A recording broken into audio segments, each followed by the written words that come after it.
Saat ini kita hidup di dunia yang dipenuhi dengan perubahan yang luar biasa ekstrim. Mulai dari munculnya tren gaya hidup baru, sampai perkembangan teknologi yang makin kesini makin canggih aja. Tapi mirisnya, dengan adanya perkembangan zaman yang maju begitu pesat seperti sekarang ini, kita jadi lebih mudah terjebak dalam godaan untuk mengejar kekayaan berupa harta benda duniawi. Lalu secara nggak sadar, kita melupakan tujuan utama kita sebagai muslim.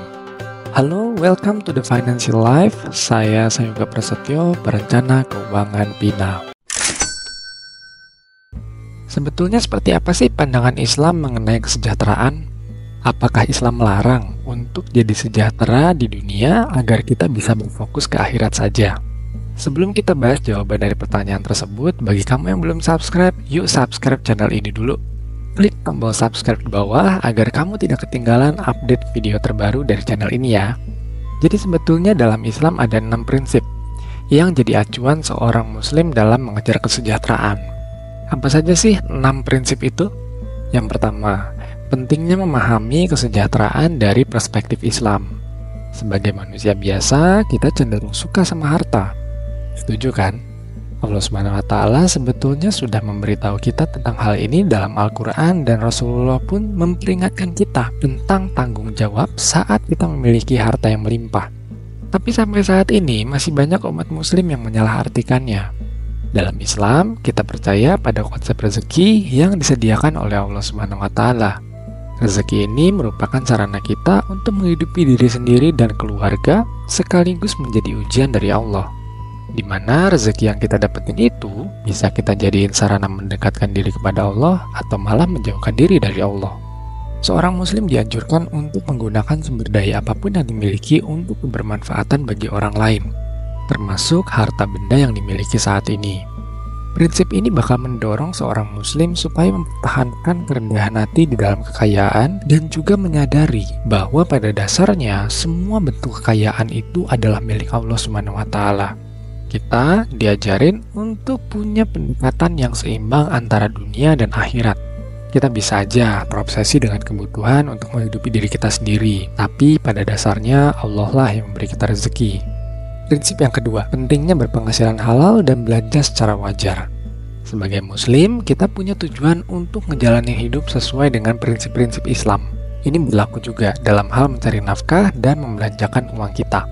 Dalam hal pendapatan, penting banget untuk menjauhin sumber-sumber pendapatan yang haram. Contohnya, riba, judi, atau perdagangan barang haram.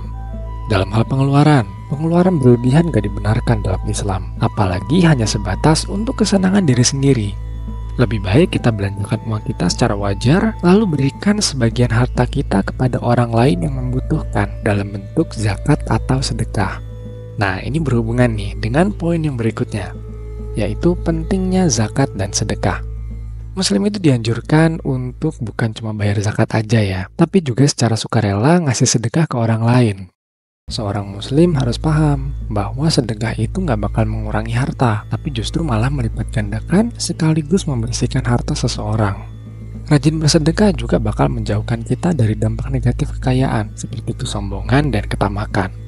Prinsip yang keempat, pentingnya investasi. Uang yang nggak digunakan secara produktif, nilainya bakal mengalami penurunan dari waktu ke waktu karena tergerus kenaikan harga-harga atau yang biasa disebut dengan inflasi. Sehingga penting bagi seorang muslim untuk menginvestasikan hartanya pada instrumen investasi yang sesuai dengan syariat Islam. Prinsip yang kelima, pentingnya memahami harta yang berkah. Dalam perencanaan keuangan Islam ada satu konsep, yaitu berkah. Harta yang berkah bisa ngubah kesejahteraan kita jadi perasaan tenang. Berkah ngajarin kita untuk nggak berfokus pada kuantitas harta, melainkan kualitas harta, yaitu seberapa besar pengaruh harta yang kita punya saat ini terhadap kebahagiaan kita dan orang-orang di sekeliling kita tentunya. Keberkahan bisa muncul dalam berbagai bentuk, contohnya kesehatan fisik, ketenangan batin, dijauhkan dari orang-orang berniat buruk, dan lain sebagainya. Prinsip yang terakhir, pentingnya memiliki rasa kecukupan di atas rasa kelangkaan. Pola pikir kelangkaan alias scarcity mindset bisa memengaruhi perspektif seseorang terhadap kesejahteraannya sendiri loh. Kalau kita merasa bahwa segala hal di dunia ini adalah langka, pasti bakal membuat kita percaya bahwa memang gak bakal ada orang yang hidupnya tercukupi di dunia ini.